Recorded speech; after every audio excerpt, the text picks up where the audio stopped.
Aujourd'hui, nous allons parler d'un point très intéressant qui pourra peut-être aider, surtout lorsque vous se lancez dans le domaine de l'entrepreneuriat. Il faut savoir que ce point, c'est le respect. Pourquoi j'en parle? Nous croisons beaucoup de jeunes entrepreneurs qui démarrent leur business, mais qui n'ont quasiment pas de respect envers leurs clients. Ils n'ont pas l'art de vendre, ils ne savent pas comment discuter avec leurs clients, et on se retrouve confronté à ce genre de situation. Ce sont ce genre de choses en fait qui empêchent d'autres entrepreneurs de pouvoir réussir, surtout dans leur évolution, de leur business et de leur façon de mettre en place leurs produits. Vous savez que le respect est très important. Lorsque vous êtes en face d'un client, il faut vraiment l'accorder ce qu'on appelle au moins le bénéfice du doute. L'écoute, surtout, c'est très important. Parce que ce client qui est en face de vous, il est capable de vous générer assez plus et vous apporter beaucoup de clients. Car vous ne le connaissez pas. Mais on a vu des gens ici actuellement qui vendent des produits, même des services. Ils ne savent pas vendre. Ce genre de personnes, lorsque tu te rapproches d'eux, ils te vendent juste le produit par le plaisir de vendre. Mais en retour, parfois le produit qu'ils te donnent, ce n'est pas un produit de qualité. C'est un produit qui ne répond parfois même pas à ton besoin. Et même si ça répond à ton besoin, mais derrière, ils te vendent juste pour avoir de l'argent. Donc, il ne crée pas ce qu'on appelle une relation avec son client ou son prospect, mais il veut juste vendre pour pouvoir acquérir ou bien gagner de l'argent. Ce genre d'initiative, je trouve que autant que jeune entrepreneur, ça ne répond pas aux critères. Parce que quand on est jeune entrepreneur, on doit être attaché à son client, à son prospect. L'idée, c'est pouvoir lui montrer que tu es là présent, que tu es capable de pouvoir l'aider, de l'accompagner, non seulement en vendant le service, mais être aussi attentif par rapport à ses ambitions ou par rapport à ce qu'il veut que tu puisses lui donner. Parce que chaque client, derrière un client, ne se cache pas seulement un produit, mais ça se cache aussi, on appelle des relations. Aujourd'hui, si tu peux croître ton entreprise, croître dans le domaine d'entrepreneuriat, il faut être visionnaire. Il faut frapper là où les gens ne frappent pas.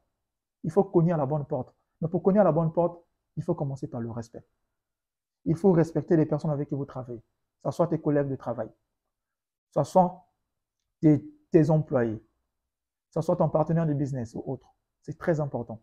Lorsque vous créez ce lien-là autour de vous, vous créez ce qu'on appelle un flux énergétique qui va vous permettre en fait à être fluide et à pouvoir bien prospecter votre entreprise, ou bien pouvoir mettre en place tous les éléments nécessaires afin que votre entreprise puisse bien croître. Voilà les paramètres au fait que souvent les gens on se confronte quand on oublie ce genre de paramètres. Pourquoi je vous en parle? Parce que j'ai remarqué la plupart des cas quand je me retrouve dans certaines confrontations avec certains jeunes entrepreneurs ou bien avec certaines personnes qui vendent leurs produits, j'ai l'impression que la personne te prend juste le produit par le plaisir de vendre. Derrière, il n'a pas besoin de pouvoir t'expliquer. En fait, il ne t'écoute pas. Ce qui l'intéresse, c'est juste son argent, faire son chiffre d'affaires et le reste, tu te casses. Alors, je trouve que ce n'est pas une très bonne idée.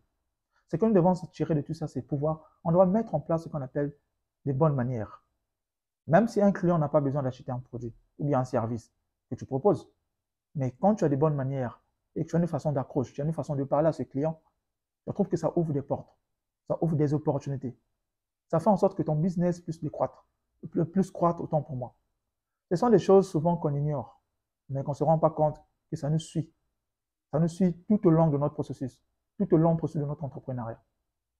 Je tire attention à des jeunes entrepreneurs qui est comme moi, qui débutent aussi, qui veulent faire de grandes choses dans leur manière de grandir, la vision qu'ils ont, tout le mindset qu'ils ont capté. Mais ça ne doit pas être un échec tout simplement parce que ça leur manque juste le respect. Donc, on doit essayer de voir ces paramètres aussi qui sont très importants. Parce que si tu veux aller de l'avant, si tu veux grandir, tu veux avoir ton business, la seule chose que tu dois mettre en compte aussi, c'est que tu dois prendre en compte le respect. Parce que en respectant les personnes qui sont en face de toi, tes clients, toutes les personnes qui t'entourent, je pense qu'ils vont trouver des portes. Ils vont te recommander à des bonnes personnes. Et c'est comme ça qu'on grandit. C'est comme ça qu'on évolue. Et c'est comme ça qu'on fructifie le chiffre d'affaires. Voilà en fait le problème en fait que nous confrontons. Donc les gars, si actuellement tu as ce genre de problème que tu n'as pas encore arrangé et que tu te retrouves toujours dans cette situation, et à chaque fois tu remarques que tes business n'avancent pas, tu n'as pas des bons résultats que tu souhaites, tu as toujours les échecs, toujours des problèmes et des problèmes. Parce que simplement, il faut revoir ta façon de communiquer. Il faut revoir ta façon dont tu accroches tes clients. Revoir ta façon dont tu es en face de tes clients. Quelles sont les choses qui te freinent? Ce n'est pas question de la sorcellerie, non. C'est juste question de certaines mentalités. La façon d'être et la façon aussi que tu causes et tu mets à disposition tes services vis-à-vis de tes clients. Voilà en fait le problème que tu dois essayer de combattre. Parce qu'en Afrique, ce n'est pas facile. Nous savons tous que nous avons des clients qui sont difficiles à comprendre. Des clients qui ne sont pas faciles à convaincre. Mais cela ne veut pas que parce que cette personne est difficile à convaincre, il faut forcément lui mal parler ou bien lui dire des choses qui vont l'offenser. Non, il faut être très simple, humble, respectueux. Et en faisant cela, même si la personne n'avait pas envie d'acheter le produit, mais avec la sympathie, la bienveillance et la façon dont tu te comportes, je pense que la personne aura le courage de l'acheter. Et l'acheter parce qu'il s'est senti que tu es une personne qui est très bien, tu es aimable, tu es courtois. Il s'est senti parce que tu le vends quelque chose avec respect et amour. Et je pense qu'en faisant cela, tu vas décrocher beaucoup d'offres ou bien beaucoup de marchés. Voilà en fait le message que je voulais partager avec vous. J'espère que si tu as aimé cette vidéo, on se retrouve à la prochaine. Ciao.